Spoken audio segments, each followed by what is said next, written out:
Bit Tyrants, it finishes with talking about organizing tactics for the public to take back what amounts to ownership from these companies that we've been talking about. So, for example, getting the rights to own their data, outlawing cookies that follow them all over the internet, and other privacy invading techniques that these companies profit from at users' expense, of course. So none of these are corporate rights. And so what should activists do right now to weaken the power of big tech? And failing the success of the antitrust suits we just discussed, is something like a user strike on the horizon, or is that necessary? In my view, yeah, like there are modest things that can be done in the near term, things like what's happening in the EU. Again, breaking up these companies and going after them that way, like that's like a very big goal, and the laws aren't very favorable for that, But there are a lot of things that can be done. Like one thing, just in the near term, is something like what the European Union has, the GDPR, that's the General Data Protection Regulation, puts some fairly, they could be a lot better, but some fairly real restrictions on how much data these web platforms can gather from us, how much they have to ask permission for, what sort of thing, like conditions on where they can store the data, like they can't take data on European users and store it in America. Like they have to keep it in the country so that it's subject to the country's jurisdiction and its political policies, Like there are meaningful things that can be done just through this kind of, reform approach, things that our governments can do now. That includes making the companies pay taxes, which the EU is trying to do by not letting companies like Ireland or Luxembourg charge effectively microscopic tax rates on unbelievably big and profitable companies like Apple and Amazon through these various sort of sneaky ways of putting all your earnings supposedly in one country. On the other, unfortunately, in the US right now, we've gone in the opposite direction. On a more fundamental level, we need to recognize that what's positive at these companies, like we said at the beginning, is happening from the workforce. It's the moderately idealistic, but really just decent people who are working at these companies who are, saying we shouldn't make AI for your new Terminator robots at the Pentagon, and we should be opposed to, sexual harassment by our senior figures like Andy Rubin, and people who get pissed off at people like James Damore who go blogging that women are too dumb to write code and that's why they're paid less. It's pretty ugly. But to me, when I look at all the problems of capitalism these days, we've been looking at big tech, but we've got nothing but problems with capitalism. I know it's different in Canada, of course, but here in the US, if you lose your job, you lose your health insurance. And so tens of millions of Americans lost their health insurance this year as an epidemic seized the country. Like presumably the opposite of what should happen during a health crisis, everyone gets thrown out of the health system. This is the way you have a private healthcare system. It's pretty dumb.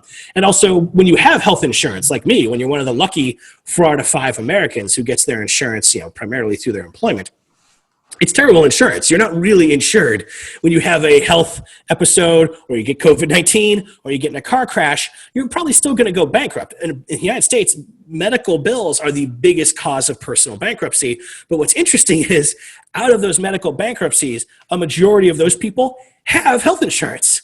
But it's American private health insurance. So by the time you're done with co-pays, deductibles, co-insurance, and coverage limits, you're bankrupt. Well, if you went bankrupt anyway, what was the fucking point of the insurance in the first place? Like you weren't insured. It just took you longer to go bankrupt after you spent a fifth of your paycheck paying these huge premiums that go up all the time. And we have climate change that's taking place. We have a huge number of issues, and they're mostly all tied to our economic system. So to me, it's a broader systemic issue that we're seeing tech as a manifestation of. So what I argue for in my book and what I've talked about in Current Affairs and other places like Jacobin, where I've written about this stuff, is we should look at different forms of socialism. We should look at having more worker control over the workplace and the means of production. That's the traditional socialist goal. So rather than having elections for just the political system and having democratic mechanisms there, like traditional socialism says you want those things in the economy too. Your boss shouldn't be able to fire you because like in the private sector, they can make you do anything to keep your job and you can quit.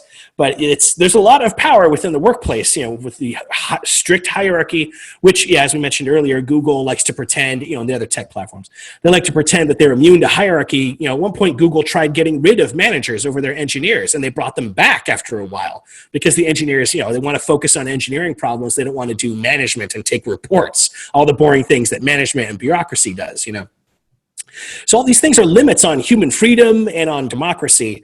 So the idea of socialism is, okay, well, the people who really know how to run everything is labor. The workers are the ones who know how to run the plants and get the food on the table. They should be the ones in charge, not some executive who's put in that position by a CEO who's taking orders from Wall Street and rich investors. Instead, the workforce should be in charge. So for big tech, that would mean when you get your new phone or when there's a new version of some service you use like Google or Facebook or Amazon or whatever, every once in a while they say, our terms of service have changed. Please read a 20-mile long column of incomprehensible legal terms, or just click I accept, which of course is what everyone does, including me. We have limited human lifespans. None of us has the time. That's what we're used to, is the terms of service being dictated to us by the businesses and the platforms running all these systems. What an online socialism would suggest is, well, it's the workers who make the system run, but crucially, a difference with a lot of tech is that very frequently we users are part of the workforce in the real sense that it's our work that gives value to the platforms. But I have no say in how YouTube works. I just contribute videos to it that make it more valuable, right? Or on Amazon, a majority of Amazon sales are from those independent third-party sellers that you see when you look at product listings, And they have no say in how Amazon is run, but they contribute a gigantic amount of value to Amazon. That's how Amazon's network effect works. All their shoppers attracts more independent sellers. Those sellers attract more users. It's classic network effect, but none of us have any control over this, and, Facebook and Twitter and stuff like social media are the most obvious cases. Without us making posts and our boring movie reviews and our stupid political rants and our delightful cat videos, if it wasn't for all that stuff, none of those platforms would have any value, right? That's the origin of their value, is their billions of users and all the free content that we give them all the time. So online socialism, in my mind, would be a system where rather than having these executives dictate terms of service to us, we users, along with the workers that actually operate the platforms and do all the crazy coding that none of us understand, we would be the ones who make the decisions about what the platform does and what its policies are going to be and what you can and can't do with it and how our data is used. Like, that just seems like a much more sensible way of running platforms, which are now so important that our lives and our businesses depend on these things. We do our job searches online. During this health emergency, we're doing everything through these platforms, They're much too powerful to just be in the control of CEOs who serve at the pleasure of rich investors on Wall Street. We should have a socialized version of big tech where we all make decisions on some kind of democratic basis, which we should talk about. Different markets are going to need different kinds of socialism. You can't just lay out a complete blueprint in advance of exactly how every detail is going to work. But that basic sort of approach, I think, makes a lot of sense when you consider how much we rely on these platforms, how insanely valuable they've become. These are trillion-dollar corporations, after all, and how much power they have. I mean, why should they be the ones? Why should YouTube get to decide which political figures get to be on and which don't? I'm not saying there's not a decision to be made there. Some of these people advocate violence, which is a traditional thing that gets you thrown out of media, which is one reasonable standard. But it shouldn't be up to these jerks who are really mainly focused on growing the platform and meeting Wall Street profit targets. Like, any actual concern about what this is doing to our elections and our political system and our public discussion, that's all afterthoughts to these companies. They only react when shit gets way out of control, and then they try to clean up some of the mess after the fact if it's not too expensive. It's a totally unacceptable way for these platforms to be run.